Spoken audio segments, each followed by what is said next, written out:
أولادكم للذكر مثل حظ الأنثيين آمنت باللہ صدق اللہ مولانا العظیم۔ معزز و مکرم سامعین، کروڑا بار شکر ہے اس پروردگار عالم کا کہ جس نے آج کی صبح ہمیں پھر سے زندگی عطا فرمائی اور ہمیں یہ سعادت اور توفیق دی کہ ہم اپنے پروردگار کے یہاں آ کر سجدہ ریز ہوئے۔ سورہ النساء کی آیت نمبر 11 ہے، اس کے اندر وراثت کے حوالے سے بات چل رہی ہے اور رب تعالیٰ نے تقسیم وراثت خود فرما دی ہے۔ وراثت کے حوالے سے جھگڑا کرنے والا انسان دراصل ایمان سے خالی ہوتا ہے، یاد رکھیں۔ اللہ تعالیٰ نے وراثت کی تقسیمات خود ہی فرما دی ہے۔ جو اللہ تعالیٰ نے تقسیم کر دیا وہ تقسیمات ہر ایک پر لازم ہے، فرض ہے، واجب ہے، یاد رکھیں۔ ہمارے ہاں ایک چیز پائی جاتی ہے کہ بہنیں جو ہوتی ہیں وہ بھائیوں کو معاف کر جاتی ہیں۔ وراثت تقسیم ہی نہیں ہوتی بہنوں میں، بھائیوں کے اندر ہی تقسیم ہو جاتی ہے۔ یاد رکھیں کہ وراثت جو مالیت ہے نا، وہ تو حق ہے بہن بھائیوں کا، یعنی اولاد کا، لیکن تقسیم وراثت یہ حق شرع ہے۔ تقسیم وراثت حق شرع ہے، یاد رکھیں۔ مالیت کا تقسیم کرنا اور پھر بہن بھائیوں کا یعنی ان کو سپرد کر دینا، ان کو مالک بنا دینا، یہ واجب ہے، ضروری ہے۔ کسی خاتون کو یہ اتھارٹی نہیں ہے کہ وہ اپنا جو حق ہے وہ تقسیم ہونے سے پہلے کہہ دے کہ میں نے بھائیوں کو معاف کر دیا ہے۔ شرعاً یہ گناہ ہے، یاد رکھیں اس بات کو۔ ہمارے یہاں یہ چیز پائی جاتی ہے، بہنیں اس طرف توجہ ہی نہیں کرتی، بس جی بھائیوں کو ہم نے معاف کر دیا۔ تمہیں کس نے کہا ہے کہ بھائیوں کو معاف کرو؟ یہ تو حق شرع تھا، یہ تو اللہ کی تقسیم تھی۔ تقسیم تم نے نہیں کرنی، تقسیم اللہ نے کر دی ہے۔ ہاں، اتنا حد تک ضروری ہے کہ مثال کے طور پہ 20 لاکھ اپنے اتنا جگہ تھی، زمین تھی، جائیداد تھی یا بینک بیلنس تھا، 20 لاکھ ایک بہن کا حصہ آ رہا ہے۔ آپ وہ حصہ 20 لاکھ روپیہ اپنی بہن کو دے دیں۔ تقسیم وراثت اللہ نے کر دی، وہ تقسیم ہو چکی، آپ اس کو دے دیں، بھئی یہ تمہارا حصہ ہے جو اللہ نے تقسیم کیا ہے، یہ تمہارا بنتا ہے۔ ضروری ہے، یہ واجب ہے اس کو مالک بنانا، اللہ نے مالک بنا دیا ہے۔ اب الگ چیز ہے کہ وہ بہن کچھ دنوں کے بعد جب وہ مالک بن گئی، اب وہ آپ کو ایز اے ہدیہ واپس کر سکتی ہے، یاد رکھیں۔ تقسیم ہی نہیں، بہن نے کہا کہ تقسیم ہی نہ کرے، میں نے معاف کر دیا، یہ کوئی اصول نہیں ہے، یاد رکھیں، ٹھیک ہے نا۔ وہ مال جو ہے وہ یقیناً انہی کا ہی حق ہے، بہن بھائیوں کا، لیکن تقسیم وراثت یہ حق کے شرع ہے، یہ شریعت نے پہلے اس کو تقسیم کر دیا ہے۔ تو رب تعالیٰ فرماتا ہے یوصیکم اللہ فی اولادکم للذکر مثل حظ الانثیین۔ اللہ نے وصیت کر دی ہے، اللہ نے فرض کر دیا تم پر، تمہاری اولاد کے حوالے سے تقسیم وراثت تم پر فرض کر دی۔ جو اللہ نے تقسیمات کر دی ہے یہ تم پر فرض ہے، لازم ہے، اس سے آگے پیچھے تم کچھ نہیں کر سکتے۔ اپنی مرضی سے معاف کر دینا، کوئی بھائی کہے میں نے بہن کو دے دیا سب کچھ، بہن کہے میں نے بھائیوں کو معاف کر دیا، یہ کوئی اصول نہیں ہے۔ تقسیم وراثت یہ حق کی شرع تھا۔ تو فرمایا کہ اللہ نے تم پر وراثت کے حوالے سے اولاد کے حق میں اللہ نے تم پر یہ چیز فرض کر دی، جو تقسیم اللہ نے کر دی، اس سے آگے پیچھے ہیرا پھیری کوئی نہیں کر سکتا۔ جو کرے گا وہ گناہ کبیرہ کا مستحق ہوگا۔ یاد رکھیں کہ مالیت کے حوالے سے 3 طرح کی تقسیمات ہیں، 3 طرح کی قسم ہیں، یاد رکھیں۔ ایک ہوتا ہے کہ ہبہ کرنا، جسے ہدیہ بھی کہتے ہیں، جسے تحفہ بھی کہتے ہیں، انگلش میں تقریباً اس کو گفٹ بھی کہتے ہیں۔ ایک ہوتی ہے وصیت اور ایک ہوتی ہے وراثت۔ یہ 3 قسم کی تقسیمات ہیں، یاد رکھیں۔ اس کو ذہن میں رکھیں تو کافی سارے آپ کے مسائل حل ہوں گے وراثت کے حوالے سے۔ سب سے پہلی چیز ہے ہبہ، یعنی کہ تحفہ سمجھ لیں، ہدیہ سمجھ لیں، ایک ہی چیز ہے ہبہ، تحفہ، ہدیہ۔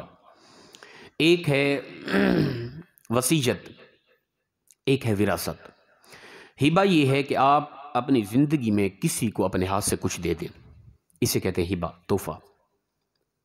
وصیت یہ ہے کہ آپ اپنی زندگی میں کہہ جائیں کہ میرے چلے جانے کے بعد میری مالیت اتنا اتنا فلاں فلاں کو دے دینی ہے، یہ ہے وصیت۔ وراثت یہ ہے کہ آپ دنیا سے چلے گئے، آپ کی مالیت جو اللہ نے تقسیم کر دی ہے اسی تقسیمات کے مطابق حقداروں کو دے دینا، اسے کہتے ہیں وراثت۔ یہ 3 تقسیمات ہیں، اور ان کے اندر پھر مختصر سی وضاحت یہ کر دوں، جو ہبہ ہے نا، یعنی ہدیہ تحفہ جسے کہتے ہیں، اپنے ورثاء میں سے کسی کو نہیں دے سکتے، یہ یاد رکھیں۔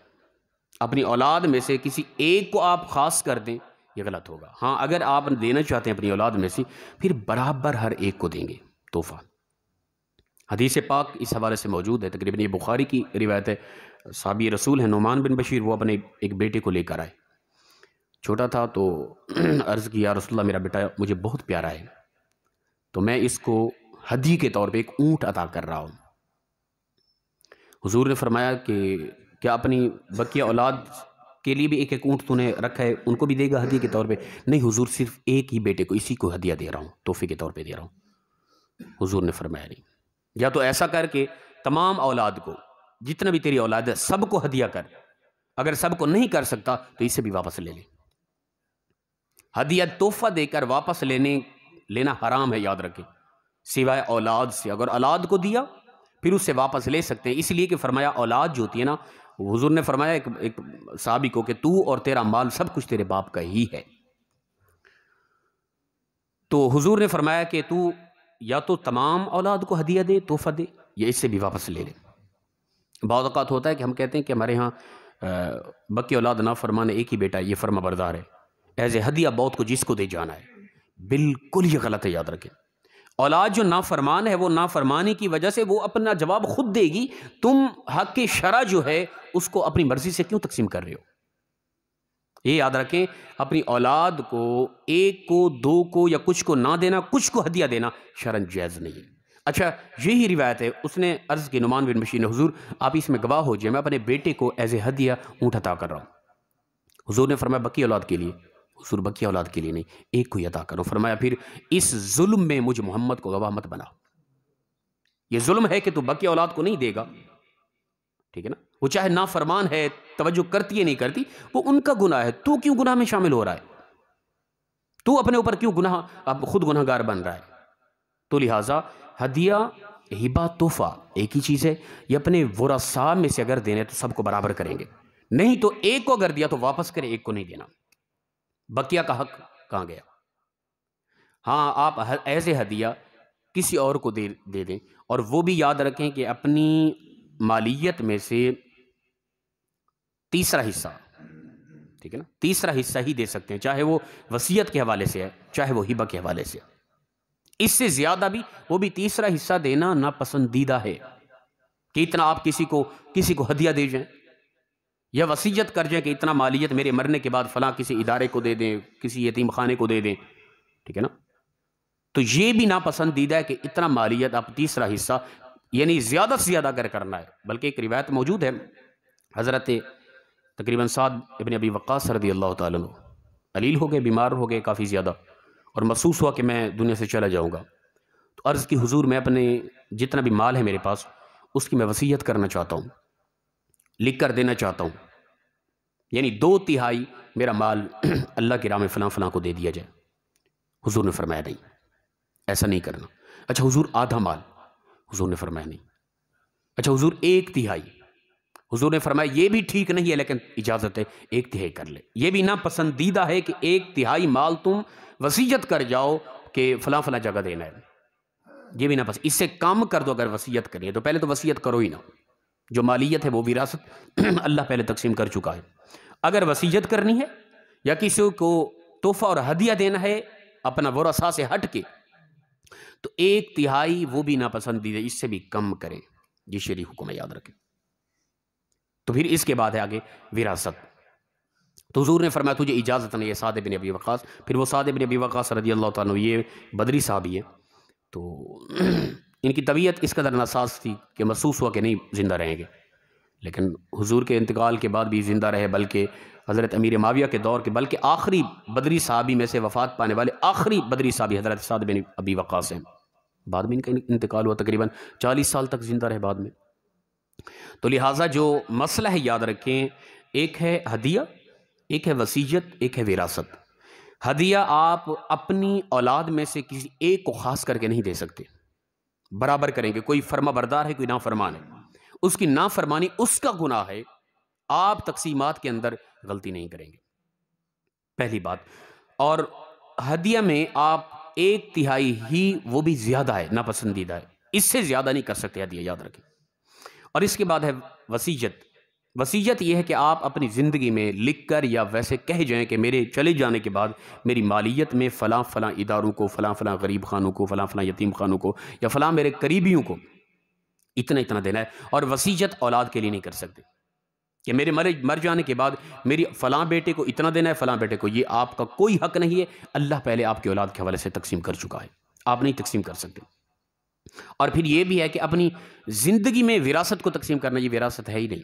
بعض دفعہ ہوتا ہے ہمارے ہاں علاقے کے اندر، بابا جی ہیں، انہوں نے یہ سوچا کہ میرے چلے جانے کے بعد کہیں اولاد لڑنا پڑے، خود بیٹھ کے تقسیم کر دیا۔ یہ وراثت نہیں ہے، یہ ہبہ ہے، یہ ہدیہ ہے۔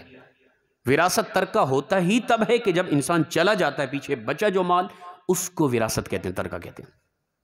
آپ اپنی زندگی میں جو کر گئے وہ وراثت نہیں دے رہے، آپ وہ آپ ہبہ کر رہے ہیں، آپ ہدیہ کریں اپنی اولاد کو، ٹھیک ہے نا؟ تو اپنی مرضی سے ہی تقسیم کر رہے ہیں، اللہ کی مرضی سے اللہ کی تقسیم جو ہے نا، وہ ہے وراثت۔ آپ جو آپ کے پاس ہے اس میں سے اگر آپ ہدیہ کسی کو کرنا چاہتے ہیں، اپنی اولاد کو کرنا چاہتے ہیں، تو سب کو برابر ہی کریں گے، وگرنہ کسی کو نہیں کریں گے۔ اگر اولاد سے ہٹ کے کسی کو ہبہ کرنا چاہتے ہیں، ہدیہ کرنا چاہتے ہیں، تو پھر وہ آپ 1/3 سے زیادہ قطعاً نہیں کر سکتے، اور وہ بھی ناپسندیدہ ہے، اس سے بھی کم کریں۔ اور اسی طرح آپ اگر وصیت کرنا چاہتے ہیں، اپنی اولاد کے لیے وصیت نہیں کر سکتے بالکل بھی، کیونکہ ان کے لیے جو آپ کا جتنا بھی مال ہے وہ اللہ تقسیم کر چکا ہے۔ اب اللہ کی تقسیمات میں اپنی مرضی سے اس کو اپنے چلے جانے کے بعد وصیت نہیں کر سکتے۔ اور پھر اگر وصیت کریں گے کسی اور کے لیے، کسی ادارے کے لیے، کسی مسجد کے لیے، کسی یتیم خانے کے لیے، وہ بھی 1/3 سے کم رکھیں گے، زیادہ کی اجازت شریعت نہیں دیتی۔ اور اس کے بعد جو بھی مالیت بچے گی، وہ سب سے پہلا جو شریعت حکم دیتی ہے، وہ آگے آ رہا ہے، کل انشاءاللہ بیان ہوگا، وہ ہے قرض اتارنا ہے۔ قرض اتارنے کے بعد پھر تقسیمات وہ کرنی ہے جو اللہ تقسیم کر چکا ہے، یاد رکھیں۔ وراثت کی تقسیم یہ حق شرع ہے، شریعت کا حق ہے، میں اور آپ اپنی مرضی سے کچھ نہیں کر سکتے۔ نہ ہی کوئی خاتون کہے کہ میں اپنے بھائیوں کو معاف کر دیے، اس کو کوئی اجازت نہیں کہ وہ اپنی مرضی سے کسی کو معاف کرے۔ وہ لینے کے بعد ایز اے ہدیہ اپنے بھائیوں کو، اور یقینی بات ہے کہ آپ اس طرح کر کے دیکھیں، آن کیمرہ میرے ہاں علاقے کے اندر ہوتا ہی ہو یہی ہے کہ مجال ہے کہ بہن اپنا حصہ لے سکے، قطعاً نہیں، ہمارے علاقے میں عام ہے یہ، ٹھیک ہے نا؟ اگر کوئی اس طرح کا ہو گیا کہ کسی بہن نے کہہ دیا کہ میں لوں گی، پھر وہ بہن نہیں رہی ساری زندگی کے لیے، مجال ہے کہ وہ بھائیوں کے در پر آ سکے کبھی بھی۔ خدا را بہت بڑا ظلم ہے، یاد رکھیں۔ اللہ کی تقسیمات کے اندر رد و بدل کرنا آپ پر فرض تھا کہ جو اللہ نے تقسیم کیا اسی کے مطابق رہتے، لیکن آپ نے رد و بدل کیا، اللہ تعالیٰ پھر قیامت کے دن پوچھے گا۔ تو لہٰذا وصیت کے حوالے سے بھی قرآن پاک کے اندر یہ دوسرا پارہ، یہ آیت منسوخ ہے انہی آیت کے تحت، کتب علیکم اذا حضر احدکم الموت۔ اللہ فرماتا ہے تم میں سے کسی ایک پر اگر موت آ جائے تو ان ترک خیرا الوصیۃ للوالدین والاقربین بالمعروف، تو جو کچھ اس نے چھوڑا مالیت میں سے تو وہ وصیت کرے اپنی اولاد کے لیے، اپنے قریبی رشتہ داروں کے لیے بھلائی کے ساتھ، حقا علی المتقین، یہ مومنین متقین پر حق ہے، لازم ہے۔ یہ وصیت کی پہلے آیت تھی، لیکن اس کے بعد جو چوتھے پارے کی سورہ النساء کی آیت نمبر 10-11 آئی ہیں، وہ آیت ناسخ ہیں، اس آیت کے حکم کو منسوخ کر دی۔ اب یہ حکم نہیں ہے، وصیت نہیں کرنی۔ اگر کی جائے گی وصیت تو حدیث فرماتی ہے کہ تم نے 1/3 حصہ اور اس سے بھی کم کر کے وصیت کرنی، اس سے زیادہ نہیں کر سکتے، نہ اس سے زیادہ کسی کو ہدیہ دے سکتے ہیں۔ اللہ پاک اسلام کے تمام احکام صحیح مانے سمجھ کر اس پر ہم سب کو عمل کی توفیق عطا فرمائے۔ وآخر دعوانا الحمدللہ۔